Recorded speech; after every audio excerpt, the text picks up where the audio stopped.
안녕, 표적입니다. 51강이고요 사회법과 노동법 시작합니다. 시작을 여는 글. 열정은 모든 아름다움의 비밀이다. 열정 없이 매력적인 아름다움이란 없다.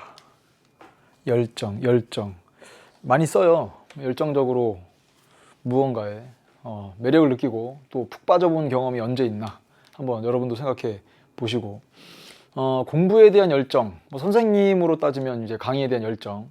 선생님은 강의에 대한 열정을 어떻게 생각하냐면, 목소리를 높이고 이런 거 이런 거보다는 선생님이 생각하는 강의에 대한 열정은 그냥 즐겁게 강의하는 거.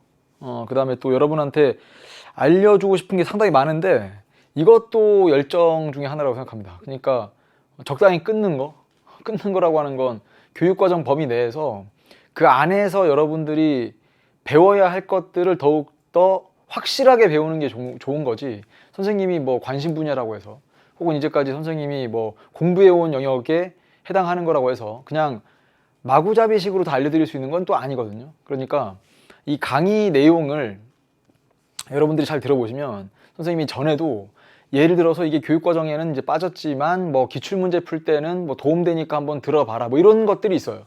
근데 철저하게 이건 학교 시험 대비로 여러분들이 수강을 많이 할 테니 이제 학교에서 선생님들께서 전달해 주시는 내용을 또 그 안에 범위로 놓고 비교해 보는 것도 크나큰 도움이 되지 않을까 싶습니다. 공부가 수월하진 않아요, 여러분. 공부가 쉽거나 그러진 않거든요. 근데 어렵다고 해서 재미없는 것도 아니고 쉽다고 해서 꼭 재밌는 것도 아니거든요. 그래서 오히려 딱 여러분 수준에서 이제 욕심이 생기잖아요. 지금 51강까지 수강을 하는 입장에서 완강에도 욕심이 생기지만 뭔가를 더 알았으면, 근데 안다는 건 교과목적인 내용도 내용이지만 선생님이 가끔씩 영화라든지 드라마 소개하는 이유도 뭔가 그 전까지 내용을 몰랐을 때 그냥 스토리로만 기억할 수 있는 것들에 대해서 이제 알고 듣기 시작하면 혹은 알고 보기 시작하면 더 많은 것들이 보이지 않겠습니까? 그러면 여러분들의 열정이 더 유지되지 않을까라는 생각을 해보면서 이번 강의에 준비한 생각 열기는요, 아름다운 청년 전태일. 많이 들어보기도 했을 텐데 이 전태일 이 영화도 선생님은 아주 예전에도 보고 또 보기도 하고 하는데, 이 전태일이 몸에 불을 붙일 때, 분신할 때 외쳤던 이야기였어요. 외쳤던 말, 그게 근로기준법을 제정하라가 아니고요, 준수하라였습니다. 이게 어떤 차이가 있을까요? 근로기준법을 제정하라라고 외쳤다면 근로기준법이 없었다는 뜻이거든요. 그러니까 없으니까 이제 만들어라 이런 얘기인데, 그게 아니고 근로기준법을 준수하라 라면서 몸에 이렇게 분신을 합니다. 구체적인 얘기는 더 할 건 아니지만 일단은 그 근로기준법을 준수하라라고 외치게 된 동기, 그 얘기는 근로기준법이 있는데 산업 현장에서 그걸 안 지킴으로써 근로자의 최소한의 인간다운 삶의 혹은 그런 근로의 조건을 제대로 지키지 않아서 많은 사람들이 고통받았던 그 당시의 모습을 함축적으로 표현하는 거 아닌가 해서 방금 이야기해드렸던 근로기준법이라는 게 있어요. 이것도 법률이잖아요. 이름에 이미 근로의 기준을 밝혀두고 있다는 걸 이름으로도 우리가 다 알 수 있는데, 그러면 근로기준법에 어떤 내용이 들어가 있으며 근로기준법 규정을 어기면 어떤 일이 벌어질까? 그 다음에 또 노동법이라고 부를 수 있는 것이 근로기준법만 있을까? 라는 생각을 해가면서 정리하시고요. 또 하나, 이 근로기준법이 왜 등장했을까? 근로기준법의 성격은 도대체 무엇일까? 이제까지 우리가 거쳐왔던 게 민법 배웠습니다. 다 배우진 않았죠. 민법을 정리했고, 그 다음에 형법 얘기도 했고, 형사소송에 관련된 것도 이야기했고, 전강에서는 소년법 관련된 이야기도 했는데, 근로기준법도 알아야 됩니까? 알아야죠. 이제부터는 더더욱이 감정이입이 필요합니다. 그전에도 감정이입하면 내용 정리가 좀 빨리 되거나 아니면 훨씬 더 수월하게 정리되는 것들이 있었거든요. 예를 들면 자기가 손해배상 파트를 공부한다. 그러면 손해배상을 청구해야 되는 피해자 입장에 한번 돼보는 거예요. 살아가면서 꼭 돼봐야 되는 건 아니죠. 피해를 안 입는 게 좋은 거니까. 근데 그냥 문제를 풀 때 혹은 개념 정리할 때는 나에게 이런 사례, 이런 피해가 생긴다면 나는 어떻게 도움을 요청할 수 있을까? 혹은 나의 권리를 주장할 수 있을까? 마찬가지입니다. 근로기준법도 그렇습니다. 여러분이 근로자 입장이 돼보면 좀 더 이해가 빠를 것이고요. 이 내용이 여러분 교재 142쪽부터 이어지는데, 자, 우선 사회법의 등장 배경을 볼 겁니다. 그리고 근로기준법을 볼 거고요. 우리 교재는 뒤에 있지만 144페이지 나와 있긴 한데, 청소년의 근로 보호라는 주제 144페이지가 여기 근로기준법과 이어지기 때문에 이걸 먼저 할 거고요. 다음 강에 가면 근로자의 권리 침해와 구제 이쪽 파트로 내용을 넘기겠습니다. 자, 차근차근 시작을 해보죠. 142쪽인데요. 전반적인 흐름을 알았으면 좋겠습니다. 무슨 말이냐면 일단 제목은 1. 사회법이거든요. 사회법 언젠가 한번 들어본 적이 있어요. 우리가 거쳐온 진도 중에서 사회법이라는 게 어디 등장했었냐면 법의 법을 분류할 때 다양한 기준 가지고 쓰기도 하지만 사법인지 공법인지 사회법인지에 대한 내용이 있었거든요. 사법은 개인과 개인 간의 관계, 이렇게 개인과 개인 간의 관계를 규율하는 법을 사법이라고 부릅니다. 근데 이 사법의 영역은 또 뭐가 전제로 깔려 있냐? 여기는 개인과 개인이 계약을 맺을 때 서로 대등한 관계에서 그리고 자유롭게 계약을 맺을 수 있다라는 것이 전제로 깔려 있다라고 생각하시면 이해하기가 쉽습니다. 근데 막상 살다 보면요, 모든 법률 관계가 아주 대등한 입장에서 자유롭게 계약을 맺을 수 있는 것만은 아니거든요. 그래서 만약에 개인과 개인 사이에 계약을 맺는데 이 사이에 실질적으로 강자와 약자 관계가 발생한다고 칩시다. 선생님, 그런 게 있나요? 생각해보면 꽤 있어요. 우리가 신문을 읽다 보면 갑질한다 이런 얘기를 들어본 적이 있을 겁니다. 갑을 관계, 이게 그냥 갑이라는 사람과 을이라는 사람의 관계라기보다는 갑과 을, 서로 상대적으로 강자와 약자의 관계를 얘기할 때 저 사람이 갑이야, 이 사람은 을이야. 어떤 사람들은 심지어 야, 을도 아니야, 병정이야, 이렇게 얘기하는 경우도 있거든요. 왜냐면 이게 갑과 을의 관계가 아주 대등한 입장이 아니라 갑이 큰 힘을 갖고 을에게 계약할 것을 다소 강제하거나 불리한 내용이 들어가게 함으로써 자기 이익을 더 꾀하는 경우가 생길 수도 있다. 이런 걱정스러움이 있다면 이 사이에 국가가 개입할 수 있는 근거가 마련될 수 있거든요. 이렇게. 원래 국가와 개인 사이의 관계는 공적 영역, 그래서 사법, 공법 이렇게 구분을 했었습니다. 사법과 공법. 자, 그런데 우리가 이걸 어떻게 말하냐면 원래는 개인과 개인 사이의 관계가 사법의 영역으로서 여기에 원래 국가가 개입하지 않는 것이 원칙인데 이제 여기에 국가가 개입하기 시작하면 이 관계, 이 전체 관계를 어떻게 표현할 수 있냐면 사법과 공법의 중간적 영역이랄까? 그래서 이거를 사회법의 영역이다라고 이야기를 합니다. 그래서 사회법의 영역의 이 특징을 얘기하면 아까도 이야기했던 것처럼 사법과 공법의 중간적 영역, 이런 표현을 써요. 또는 제3의 영역 이런 말도 씁니다. 혹은 약간 더 어렵게 하면 사법의 공법화랄까? 너무 어려운데요? 아니죠. 여러분, 이게 어떻게 읽혀요? 사법의 공법화, 사법의 영역에 공법, 이 국가가 개입을 함으로써 누구를 도와주기 위해서일까요? 여러분 생각해 보세요. 국가가 개입을 하면서 강자에게 더욱더 힘을 실어주는 게 자연스럽습니까? 약자에게 힘을 실어주면서 이 대등한 관계를 유지할 수 있도록 하는 게 더 바람직하겠습니까? 여러분의 판단에 맡기겠습니다. 여러분 어떻게 생각합니까? 그렇죠. 약자 보호 혹은 약자에 대한 배려 혹은 이 약자에 대해서 힘을 실어서 강자가 약자를 못 살게 굴지 않도록 하는 영역이라는 게 생겨요. 그게 특히나 20세기에 와서 크게 부각되는데, 그럼 선생님 왜 또 이게 20세기인 건가요? 역사적인 맥락이 있죠. 그래서 그 맥락도 한번 적어볼 텐데, 일단 사법의 공법화까지는 여러분이 이해했다고 봅니다. 왜? 사법의 영역에 공법적 규제를 가하고 있기 때문에. 그러면 국가가 요 계약을 규제하거나 할 수 있는 근거가 마련되는데, 그러면 무엇을 위해서냐라고 하면 굳이 적으면 여기에 사회적 약자를 보호하기 위해서다라고 이야기를 해야 되는 겁니다. 근데 갑자기 이런 식으로 되면요, 이 사회법은 국가가 약자들을 못 살게 괴롭히는 것을 막기 위해서다 라고 하면 되게 그럴듯해 보이거든요. 다시 한번, 사회법이 존재하는 이유가 국가로부터 약자들을 보호하기 위해서다 라고 하면 그럴듯해 보이는데, 그건 사회법의 취지가 아니고요. 강자로부터 약자를 보호하기 위해 국가가 개입한다, 국가가 규제한다, 이렇게 읽어주셔야 사회법의 등장 배경이 됩니다. 등장 배경. 방금까지 설명했던 것은 사회법의 특성, 성격이거든요. 그럼 등장 배경을 조금 더 자세하게 적어볼게요. 18세기에 혹은 좀 더 앞선 시기라고 이해할 수 있지만, 그냥 우리는 그러니까 흐름으로 18세기, 19세기 쭉 넘어오면서 자본주의의 모순이 발견됩니다.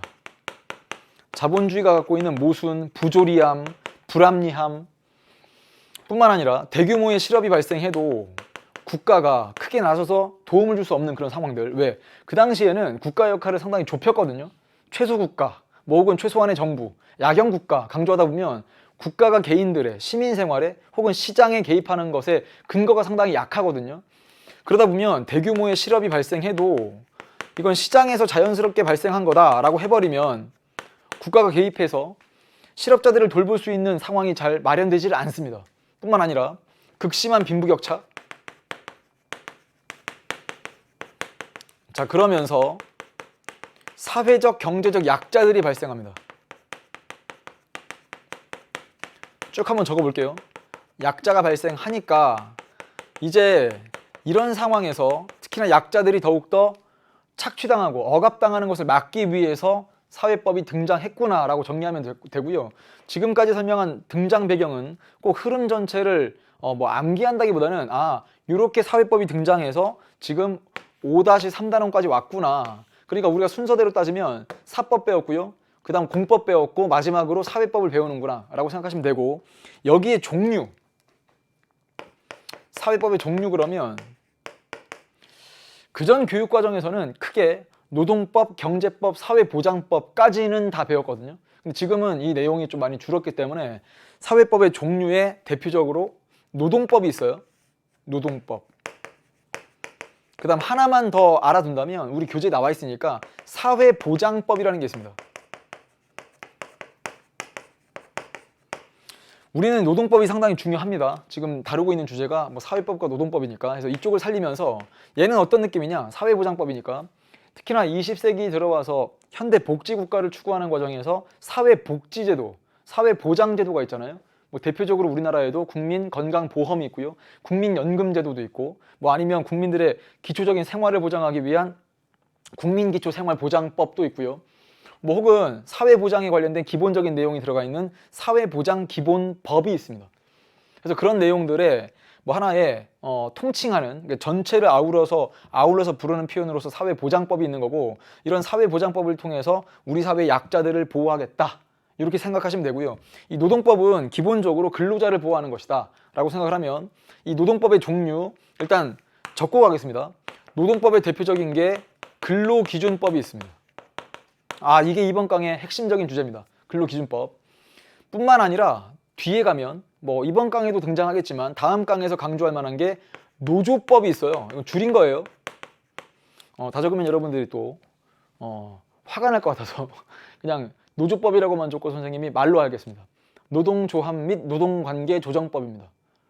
길죠. 노동조합 및 노동관계조정법. 여러분, 법률 이름이 길다고 해서 짜증낼 게 아니고요. 오히려 법률의 이름이 길잖아요. 길면 길수록 그 법이 왜 만들어졌고 누구를 위해서 만들어졌는지가 다 쓰여 있는 거랑 마찬가지입니다. 노동조합 및 노동관계조정법. 그러네. 노동조합을 어떻게 설립하고 어떻게 가입해서 활동하는지부터 노동관계조정법이니까 회사와 노동조합 사이의 그 관계를 조정하기 위한 각종의 절차들이 있는데, 그런 내용들을 담아둔 법이 노조법이구나, 이런 느낌. 세 번째는 그래도 좀 익숙하지 않을까, 최저임금법이 있습니다. 그렇죠. 최저임금을 어떻게 정하고 그 다음에 이 최저임금법을 위반했을 때 또 어떻게 처우하는 건지, 이런 최저임금법도 당연히 만약에 이 최저임금법이 없다 그러면 임금이 어디까지 떨어질지는 아무도 모르죠. 시간당 2,000원까지 떨어질지, 그럼 예를 들어 하루 8시간 일을 해도 시간당 2,000원이면 손에 쥐는 것은 16,000원 정도. 그러면 밥이 요새 되게 비싸잖아요. 그래요. 뭐 싼 데 가면 또 싸기도 하지만 어쨌거나 뭐 밥이 선생님이 먹으러 갈 때 보면 한 7, 8천 원은 그냥 기본적으로 합니다. 그럼 16,000원을 받으면 8,000원짜리 밥 2끼 먹으면 그냥 끝이에요. 그럼 그 시간당 2,000원을 받고 최소한의 인간다운 생활을 할 수 있을까? 곤란하겠죠. 그럼 그거는 잘못되었다. 그러니까 시간당 얼마 이렇게 해서 최저임금의 규정을 다 두고 있거든요. 이건 우리 헌법에도 최저임금제를 시행할 것이라고 명시해 있기 때문에 그것을 구체화시키는 법으로서 최저임금법이 있고요. 그 다음 명칭이 또 긴데 그냥 짤막하게만 적으면 고용평등법이라고 할까요? 원래 정확한 명칭은 남녀 고용평등과 일가정 양립지원에 관한 법률입니다. 남녀 고용평등과 일가정 양립지원에 관한 법률. 이것도 너무 긴데. 근데 길지만 이름을 들어보니 남녀 고용평등, 고용의 측면에서 남자, 여자, 남성, 여성을 평등하게 차별하지 말 것. 그리고 일가정 양립지원에 관한 법률이니까 일도 챙기고 가정도 챙기고. 그렇죠. 일만 열심히 하다 보면 가정에 소홀할 수도 있고 가정 일만 챙기기에는 또 일할 것도 많기 때문에 일도 챙기고 가정도 챙길 수 있도록 양립할 수 있도록 하는 법률 지원이 필요하지 않겠습니까? 그래서 이 네 개를 한번 좀 들어본 듯한 뭐 그런 느낌으로 지금은 가져가고요. 여기서 중요한 건 근로기준법과 노조법이 상당히 중요합니다. 그래서 우리 교재에도 142쪽에 사회법의 등장, 빈익빈 부익부 현상, 요건 이렇게 적었어요. 뭐 극심한 빈부격차. 그래서 쭉 읽다 보니까 자본주의 발전 과정에서 나타난 모순과 부조리를 해결하기 위해서 사회법이 등장하였다 적었죠. 국가가 써있네요. 국가가 개인 또는 집단 간의 생활관계에 적극적으로 이렇게 개입, 규제하면서 국민의 경제 생활과 노사관계라고 하는 건 노동자와 회사 차원에서 노동자와 이 사용자 차원에서의 관계를 규제하고 조정하게 된다. 이게 사회법의 대표적인 등장 배경이고 그 사회법 종류 중에 노동법이 있다고 했죠. 그 노동법 밑에 나오네요. 종류에는 근로기준법과 줄여 적은 게 노조법인데 노동조합 및 노동관계 조정법이 있습니다. 됐나요? 그래서 일단 이렇게까지 정리를 하면 사회법 파트에서 나오는 이야기들은 다 됐습니다. 이제 우리는 노동법이라고 하는 주제를 정리할 건데 2번이에요. 2번. 노동법. 노동법이라는 법률이 따로 있진 않아요. 예를 들면 뭐 노동법 제1조, 2조, 3조 이런 건 없고요. 여기 나와 있는 것처럼 근로기준법, 노동조합 및 노동관계 조정법 등을 노동법이라는 그 큰 바구니에 넣어서 이야기를 합니다. 그러면 이 노동법이라고 할 때 여러분들이 어떤 생각을 했으면 좋겠냐면 잘 생각하셔야 돼요. 그냥 처음부터 잘 배우셔야 돼요. 안 그러고 그냥 교재 있는 거 쭉 읽다 보면 무슨 말인지 알겠는데 이게 왜 필요한 거지? 라고 좀 의구심이 들 때가 있으니까 현실적인 사례를 이야기할까 합니다. 여기 회사가 있어요. 회사. 뭐 혹은 그냥 사용자라고 불러도 돼요. 회사가 한 개인과 근로계약을 맺습니다. 그럼 그 사람은 근로자가 되죠. 아니 생각을 해보세요 여러분. 근로자로 태어나는 사람이 있진 않아요. 사용자로 태어나진 않죠. 그럼 이 관계라고 하는 건 이렇게 회사와 근로자의 관계는 근로계약을 맺음으로써 말 그대로 사용자와 피용자가 되거나 회사와 근로자 이렇게 관계가 성립하지 않겠습니까? 그럼 근로자는 무슨 뜻이냐? 임금. 그러니까 우리가 임금이라고 하면 이제 뭐 예를 들어 한 달에 한 번씩 받는 돈만 임금이라고 부르는 건 아니고요. 어쨌거나 그런 경제적인 수입을 목적으로 자신의 노동을 제공하는 사람들을 넓게 보아 근로자라고 부릅니다. 그러면 근로자와 회사 차원에서의 근로계약 내용은 근로자 한 명 한 명 한 명마다 다 특유할 수 있어요. 무슨 말이냐면 근로계약서를 쓴다고 할 때 임금 얼마 줄 건지, 예를 들면 똑같은 카페에서 일하는 근로자들이라 하더라도 임금이 다 다를 수 있고요. 그 다음에 이제 출퇴근 시간이 다 다를 수도 있죠. 휴일 개념, 뭐 휴가 개념 다 다를 수 있잖아요. 그래서 근로계약이라고 하는 건 회사와 근로자 차원에서 좀 개별적으로 맺는 거기 때문에 이런 관계를 뭐라고 부를 거냐면 개별적 근로관계라고 부릅니다. 됐죠? 근로계약을 통해서 형성된 관계, 근로관계고 개별적 근로관계. 그러면 이 개별적 근로관계를 규율하는 법으로서 대표적인 게 오늘 요 수업에서 다룰 근로기준법 그리고 최저임금법 이런 게 있어요. 그러니까 여기선 지금 뭘 분석하는 게 아주 좋으냐면 근로계약이라고 하는 이 내용을 차근차근 근로기준법에 입각해서 분석을 할 거고, 근데 이것만 있는 게 아니라 잘 보시면 근로자가 회사에 한 명만 있어야 되는 거 아니잖아요. 근로자 A가 있습니다.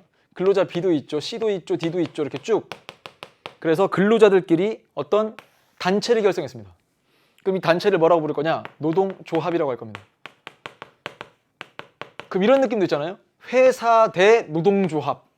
이렇게 말하면 그러네. 사용자와 근로자 이렇게 말할 때랑 회사와 노동조합이라고 하면 이건 단체와 단체의 느낌이 강하잖아요. 그래서 이걸 뭐라고 부를 거냐면 집단적 노사관계 이렇게 부릅니다. 그러니까 노동조합과 회사 차원에서의 관계라고 생각하시면 되는데, 이걸 규율한 대표적인 법이 여기선 다 적겠습니다. 노동조합 및 노동관계 조정법이 있고요. 아니면 이제 다음 간 가면 상당히 중요해질 것 중에 하나가 국가기관이에요. 노동위원회가 있거든요. 지방노동위원회도 있고 중앙노동위원회도 있는데, 이런 노동위원회가 어떻게 조직되고 어디 설치가 되고 어떤 권한을 갖고 하는 걸 노동위원회법에서 규정하고 있습니다. 근데 이 자체가 중요한 건 아니고요. 우린 지금 뭘 봐야 되냐면 여기 근로기준법 있죠. 여기 노동조합 및 노동관계 조정법 있죠. 얘랑 얘가 성격이 상당히 다르다는 거. 그러다 보니까 어떤 내용이 어떤 법의 근거를 두고 있는가를 여러분이 확실하게 아셔야 됩니다. 안 그러면 이게 틀린 말인가 생각도 못하고 문제를 틀리는 경우가 있어요. 예를 들어 회사와 사장, 사용자 갑이라는 사람과 근로자 A가 근로계약을 이렇게 맺었는데, 그 내용에 뭐 임금 규정, 근로시간 규정, 휴일 규정, 휴식시간 규정, 뭐 업무 내용은 어떻게 할 것이고 근무 장소는 어떻게 하는가, 그런 개별적인 근로관계는 여기 적혀 있어요. 근로기준법에 적혀 있습니다. 그 얘기는 근로기준법에 적혀 있는 내용이 여기 있는 노동조합 및 노동관계 조정법에 다 들어가 있는 게 아니거든요. 그러니까 아까 얘기했던 것처럼 임금과 근로시간과 근로관계가 어떻게 형성되고, 그 다음에 무슨 뭐 퇴직에 관련된 이야기, 뭐 해고에 관련된 이야기 막 이렇게 근로기준법에 담겨 있는데, 그 근로기준법에 담긴 내용이 다 여기다 들어가는 게 아니기 때문에, 자, 근로조건에 대한 기준이 적혀져 있는 법은 말 그대로 근로기준법입니다. 그럼 근로시간 이런 것들은 여기 적혀 있는 거고요. 자, 두 번째,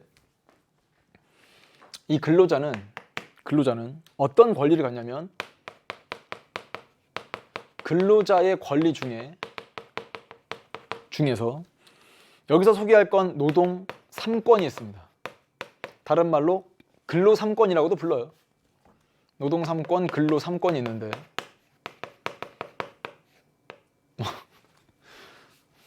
강조하려고 뭐 따옴표로 하다가, 자, 노동 3권, 근로 3권이 있는데 이건 우리가 지금 처음 듣는 게 아니고요. 기본권 파트에서 사회권 이야기할 때 근로 3권 어떤 게 있었죠? 이렇게 해서 단결권이 있어요. 이건 단결권은 노동조합을 설립할 수 있는 권리 혹은 설립되어 있는 노동조합에 가입해서 활동할 수 있는 권리가 단결권이고요. 단체 교섭권이 있었네요. 단체 교섭권은 무슨 뜻? 자, 이 그림 보고 얘기하세요. 노동조합 대 회사 차원에서 임금 기타 근로 조건에 대해서 협상할 수 있습니다. 말 그대로 교섭할 수 있어요. 그러니까 한 명의 근로자가 사장님을 찾아가서 사장님, 저 이만큼 성과를 냈는데 내년도에 연봉을 좀 인상시켜 주시죠. 이렇게 개별적으로 협상하는 거 말고 노동조합 대 회사 차원에서 임금 기타 근로 조건에 대해서 협상하는 경우가 분명 존재하거든요. 최소한 1년에 한 번 정도. 그러니까 내년도의 임금과 근로 조건, 각종 복리 후생에 관련된 것들을 좀 협상합시다. 그러면 단체 교섭권이라고 부르고요. 그게 결렬되었을 때 모든 상황에서 잘 이루어지는 건 아닐 수 있어요. 그래서 단체